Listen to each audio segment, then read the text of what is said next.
if you take it to a 10-year horizon, you look back where we were 10 years ago. It's just a minor bump. It's just a Yeah. minor bump on the road.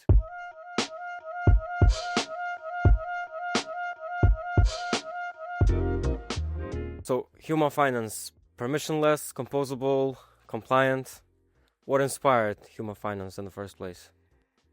Oh, I say a lot of different things that happened that inspired Huma over the maybe course of 10 years or so. The main thing was right before Huma Finance, we were building the pioneer in consumer payment financing in the US called Earnin. Myself and the Huma co-founders, we were, the leadership team of Earnin, and we were helping people access cash advances because they were challenged by the payment delays on the payrolls. People getting paid, 2 weeks, 3 weeks, 4 weeks after they actually worked. But if you're living paycheck to paycheck, that 2 weeks, 3 weeks, 4 weeks makes a huge difference. If you need to, get gas to get to work, if you don't have the money right there, in the US, the banks will charge you $40, $50 overdraft fees Yeah. because you're trying to, pay with your card, and then you don't necessarily have enough money in your bank account. And then this challenge is felt by so many people that we thought there has to be a solution for it. And then we built a very simple to use service that people can just download a simple app, connect their bank accounts, and then connect their payroll, and they can just get an advance from their payroll anytime they want, paying a very small amount of fee. And that system grew so fast, tens of millions of people start using it. It grew to tens of billions of dollars of cash advances a year. And as we realized that the things that we really want to do are so hard to do using the banking rails, using the old systems, we decided that we should try building this on blockchains, using stable coins. And when we tried to do it, the first prototype we built, was on EVM. We went to ETH Denver to the hackathon, Yeah. and to our surprise, we won the DeFi track, and that gave us a lot of great feedback from the community that this is so needed Yeah. in the ecosystem. And yes, since then it's been an amazing growth, to see how this is being utilized by so many different payment institutions who needs to move money around the world faster and cheaper. And we have a growing base of institutions and businesses using the PayFi network to move money. And just 2 weeks ago, we launched Huma 2.0 on Solana. That has been massively successful. We grew our user base 6x, 6 times, and we just hit $4 billion in transaction volume, and projecting to hit about $10 billion by end of this year. So That's huge. it's been a great year and a half, 2 years of journey. Yeah. So, like when I first started researching a bit about the company and everything and the products, I thought it was gonna be more like something that emerging markets use, right? Like emerging countries with economies that are like a bit smaller, so that they can move money around quicker and basically, the paycheck to paycheck thing that you mentioned. But then you mentioned the United States. And now that I think about it, it does make sense because even in the United States, the majority of the people live paycheck to paycheck, Yeah. especially on some service right now. It's like over 60% of the people there, young people, 24, even younger. They don't even have savings. So, how do you think you're gonna approach this? Because the world is like huge, and so are you going to focus on emerging economies or like big players like the United States and other countries? Yeah. So just to be very clear, um, Earn in our previous, fintech was focused on this consumer payment finance use case. Huma is the payment finance infrastructure. So Huma is the first PayFi network, and we're focused on just making sure that the money moves faster and cheaper globally, and doesn't need to use liquidity in TradeFi. It can use the liquidity on chain, right? It can use stable coins.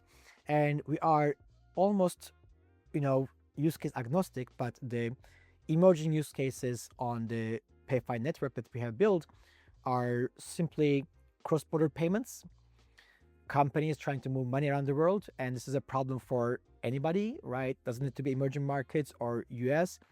Every company who's trying to move money globally faces the same problem. Swift is so freaking slow, has so many problems. Other methods like pre-funding require so much capital. Only very large companies can actually use that method. And we are seeing, those institutions and those payment providers wanting to use our network to be able to move money globally faster and cheaper. So that's number one. Number two, we're also seeing an emerging, use case with stablecoin backed cards, because for the first time, especially emerging markets, where people really want to access dollar. Yeah. Right? In the US, nobody cares about accessing dollar because dollar is the currency. But in emerging markets, people actually want to access dollar because they're facing a few different challenges. One, they don't have an hedge against inflation. Their currencies are losing value every single day. And the governments don't make it easy for them to, access dollar accounts. And dollar accounts are heavily disincentivized in emerging markets. If you want to earn, some yield on your dollar account, good luck doing this in emerging markets. So one way to do it is actually, just access to dollar-backed stable coins, and, go and tap into yield opportunities through different, applications or on chain if you are more DeFi native. And that is a huge saver for people because it really helps them save their, money from melting away every single day. That's like literally what happens if you're holding, local currency. So that's, where the emerging markets, I think, have a very clear, use case and demand for it. And then the other one is, we're seeing these cards that are making the utilization of stable coins very, very easy. Because if my mom goes and gets, 1,000 USDC, she can't do anything with it. Like she can't go to the market and buy groceries. She cannot necessarily pay my nephew for whatever the books he might need for school. So it's very, very hard for her to use that without having a way to use a stable coin in the real world very easy, right? And we have like Cast, which is a emerging use case on the PayFi ecosystem, and it makes it very easy. You just like swipe a card, just like you swipe any other card. Doesn't matter behind the scenes what's going on.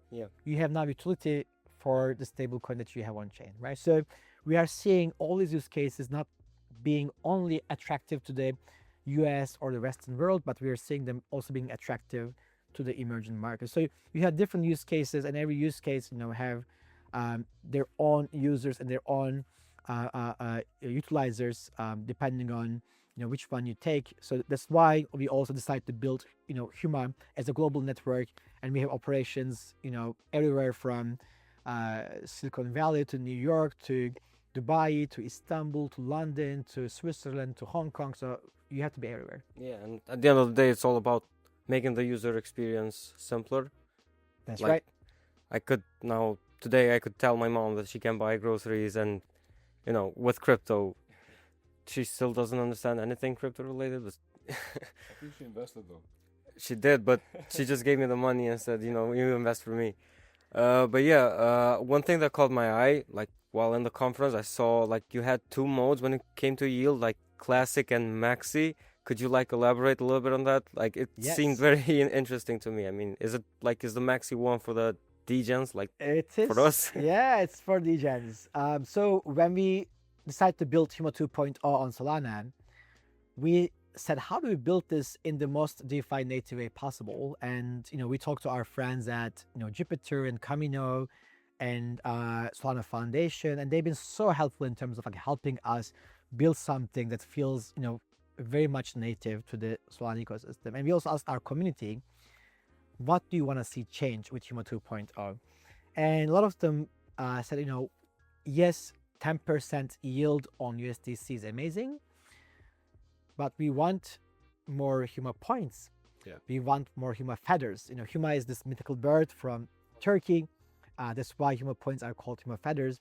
And they said, we just want to max out. We just want to, stack all these feathers we can. We really don't care if you give us the USDC yield or not.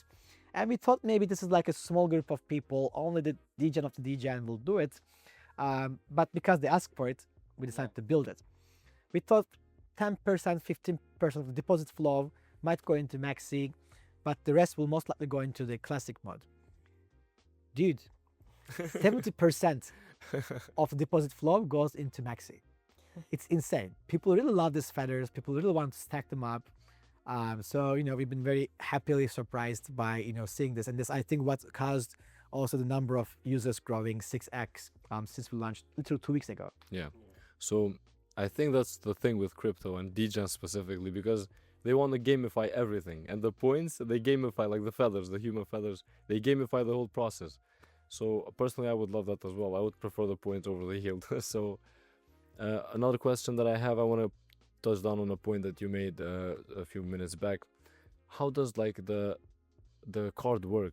Yeah, so Huma doesn't build a card. Yeah. Huma builds the infrastructure, Well, and how- then yeah. we have the use cases, and then card. Let's talk about the cast card, and then we can also talk about how any card can use the PayFi network to settle using stable coins. So because I think that is the holy grail of everything.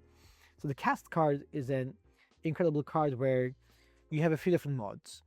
You can just basically fund it with stable coins, and when you fund it, behind the scenes you have the card funded, and then you use it just like you use any other Visa, MasterCard, any other credit card. Depending on which card you choose, you have different kind of reward tiers and cashback tiers.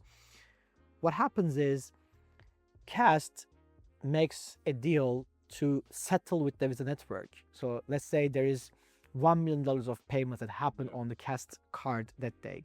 So they have to go to Visa that day and say, okay, Visa, here is $1 million worth of fiat or stable coins to settle with you with the network, so that you can actually settle with the merchant banks, the banks that this goods has been sold and the merchants are putting their accounts to.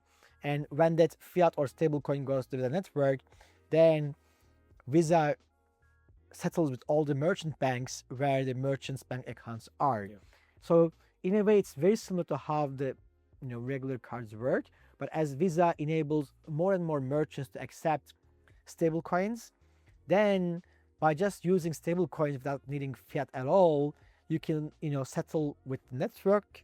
You can settle with the merchants. Today, because not every merchant accepts stable coins, sometimes you have to settle with fiat and also stable coins with Visa.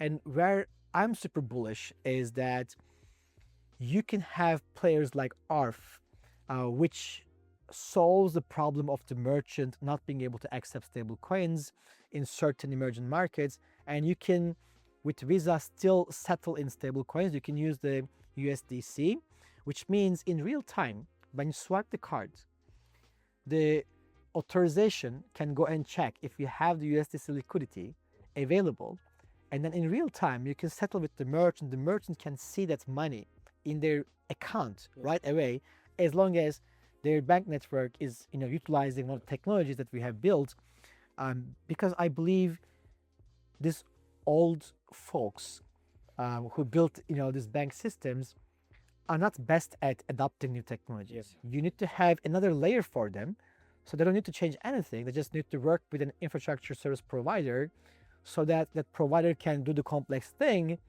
and it looks very simple to the bank, because bank is at that point seeing everything as if it's fiat, even though behind the scenes everything is using stable coins and the blockchains to settle. So that's where I think that the biggest unlock is, because there's like $10 trillion of money flow on these networks, maybe even more, and if you can figure out the complex part, then more of that flow is going to show up on chain.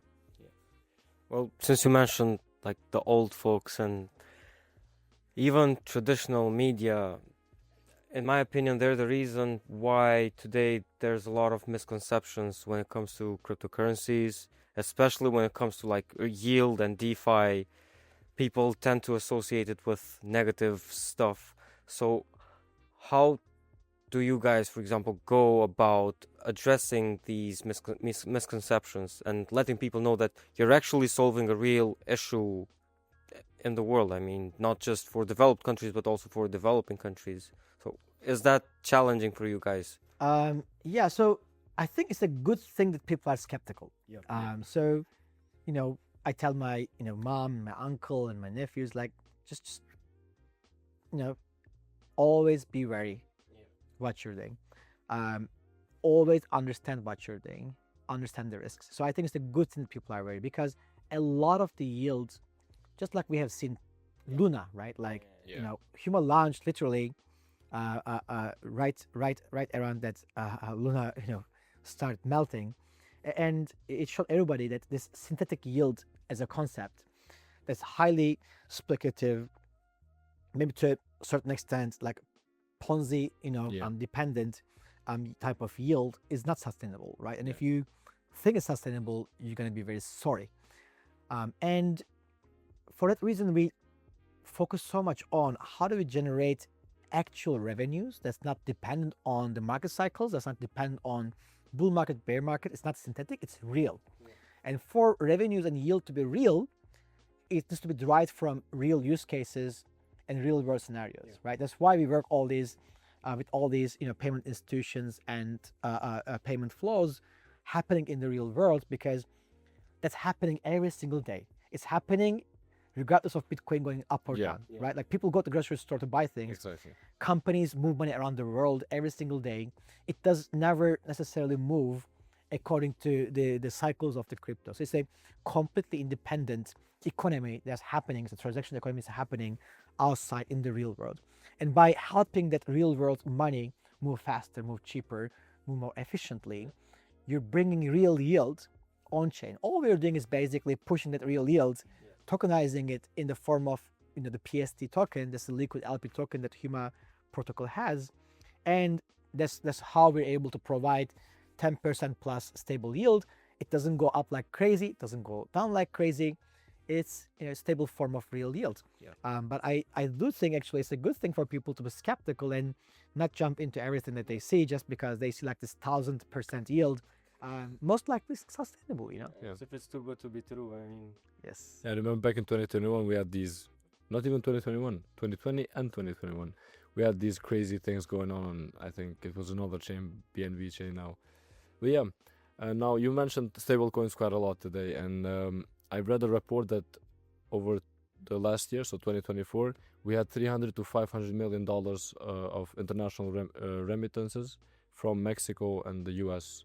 I mean, between each other. So how do you think? I mean, this is a personal question.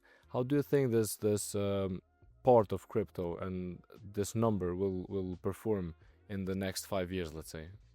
Yeah, I think that number is understating what's really happening. Yeah. So Bitso is one of the biggest exchanges in the Southern America, and 2 years ago, I think some of the numbers they were seeing, were already bigger than those numbers. And when you look at Tether today, Yeah. a lot of world's oil crude transactions are happening over Tether. Think about it. And these are not like $1 transactions. These are tens of millions of, hundreds of millions of dollars of transactions. So the money is already moving, through stable coins, and that's because wherever the money has so much friction to move, it will. and you have an easier place for it to move. It's just a simple physics, right? It's just going to transition over there. And I've seen it myself where we're a global company, we have global partners. Whenever I'm trying to pay partners through wire, 1 out of 3 gets stuck.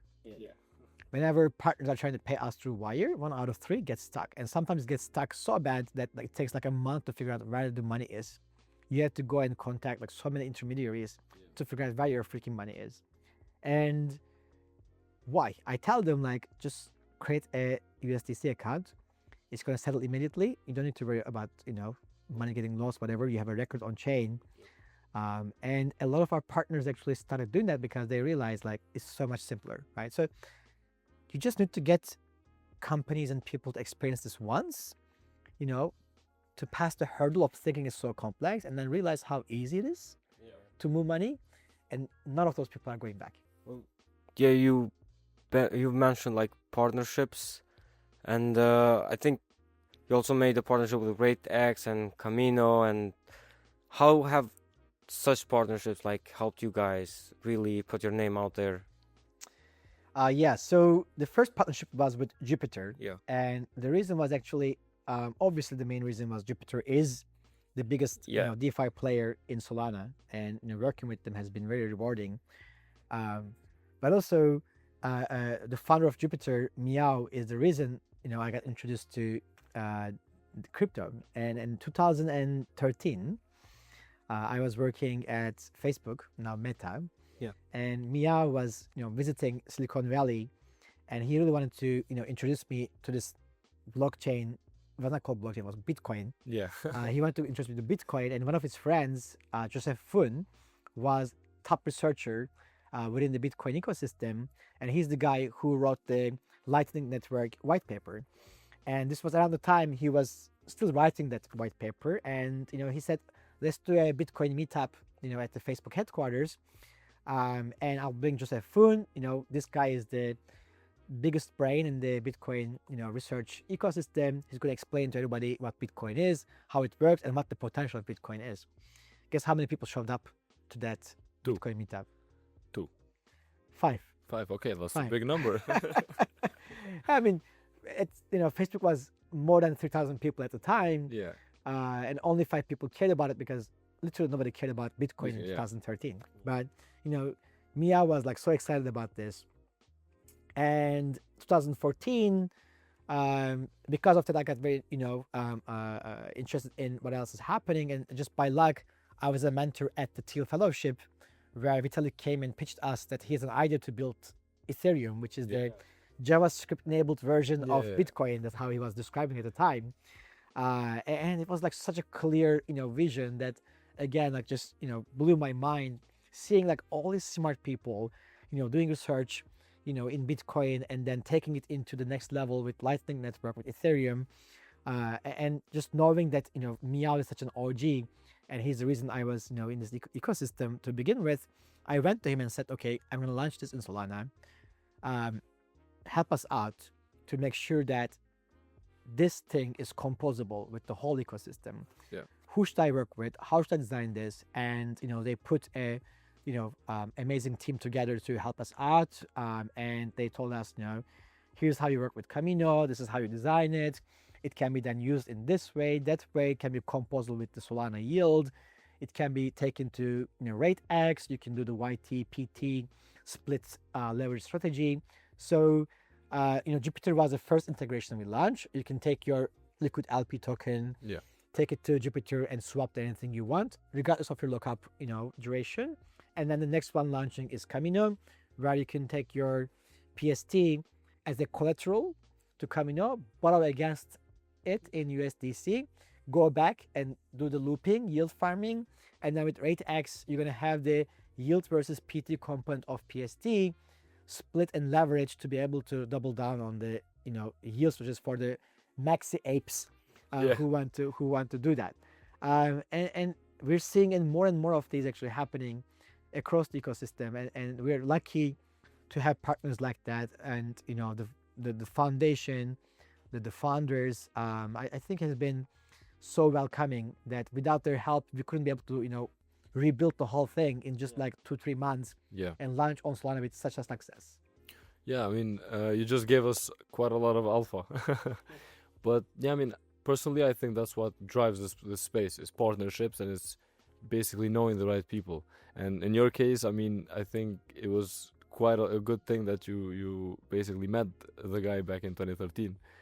So where do you see basically Huma, and of course with partnerships and with everything in between, in at least 5 or 10 years? Because crypto right now, I think it's no more cycles, and especially when you're infrastructure provider, you don't care about cycles.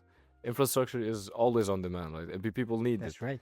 So where do you see like Huma being in 5 years, in technology wise, adoption wise, probably exposure wise as well? So yeah, I mean, Yeah, so really interesting stage, because what's really blocking trillions of dollars in payments to move over to stable coins and blockchains is large companies just getting more comfortable using stable coins and blockchains. And part of these regulations, right? US still hasn't passed the stable coin legislation, but with Trump, we know that's going to happen soon. And it's going to enable companies like Amazon that moves $1 trillion around the world because they have buyers, they have suppliers. Suppliers are in Asia, buyers are in US, right? So you need to move all this money, and today it's super costly. It takes so many hubs to move that money. They would love to, utilize something so much more efficient and settles in literally a few hours, because if they don't, they will lose the suppliers. If it takes days and days and days and so much money for the suppliers to get paid, the suppliers won't have their produce on Amazon. They will find, global marketplaces that actually can pay them literally, in a few days or maybe hours. And with PayFi, you can do it, almost instantly, without needing all these delays and all these banks to be the intermediaries.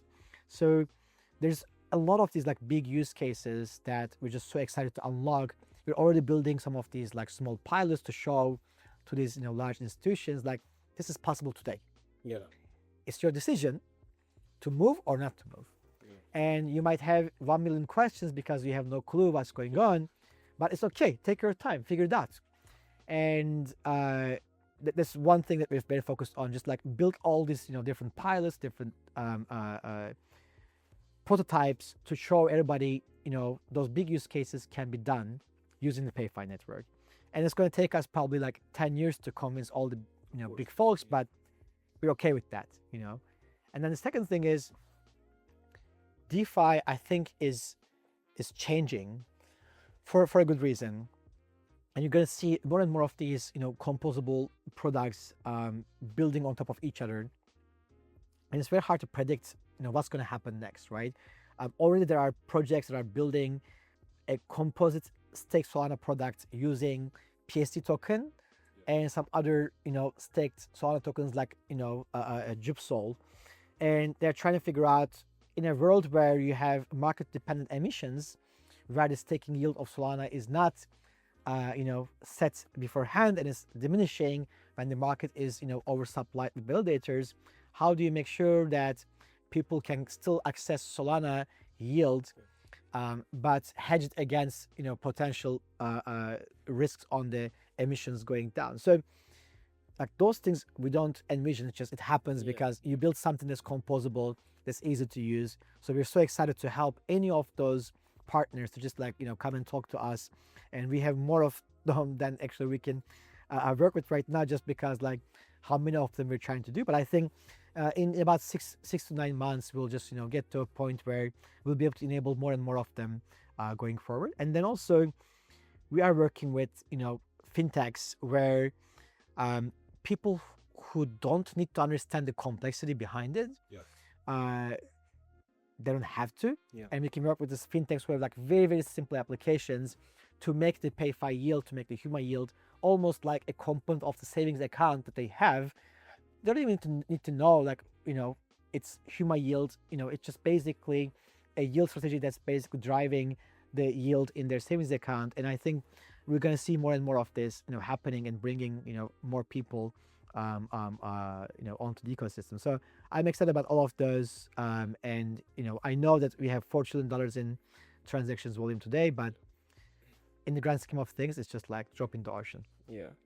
And like, I get your point, because it's also difficult to foresee what could happen, especially in this day and age when like the regulatory environment for every country is changing really quickly. The narrative is changing regarding cryptocurrencies.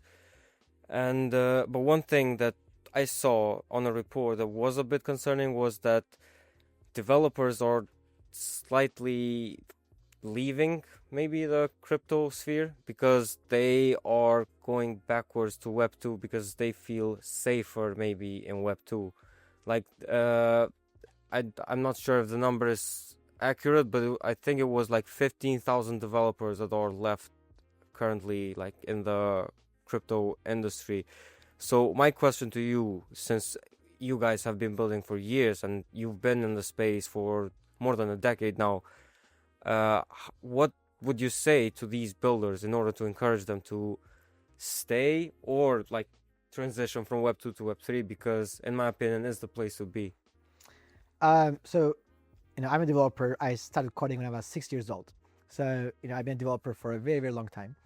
Um, and, I was talking to actually people here at the conference. There's so many, amazingly young, talented people. There was a high school student who came to one of my conversations and talks on the stage. And she said, like, I'm so interested in this, but I'm also interested in AI. It's not my,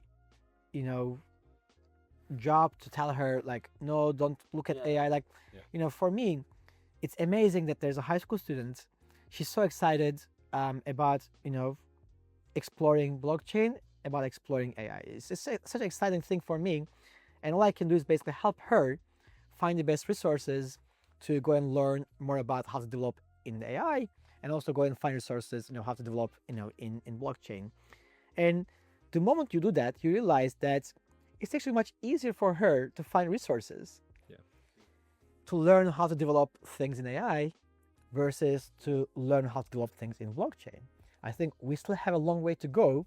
And when I say we, Huma is building on top of this chains as well, but we have like an incredibly technical team, right? Like we have people who have built, companies like Google and Facebook and applications and systems that have, so much scale. We have, top PhDs from the top universities of the world. We're lucky to have a team like that, but a lot of teams are struggling to build on blockchain because it's such a complex system. Their dev tooling, developer tooling is still not there, at a rate where it's so simple to build things in Web2. It's so simple to, build certain type of AI applications. So I think we have to work a lot harder to make those, tooling better. At the same time, I'm also seeing some of the best minds that I know from universities, in Istanbul, universities in the US. I was at Stanford, at an event, at a blockchain event, and like these brilliant kids, they're so excited about blockchain, and it's not big in numbers. It's like 15 kids, and that's enough. Like this 15 brilliant kids who understands things, certain things even better than I do in terms of like how blockchains work, how they can build. I'm so excited they are there. It doesn't have to be 100,000 people, as long as they are building the right solutions to the right problems, right? We don't need like 1 million meme coin builders.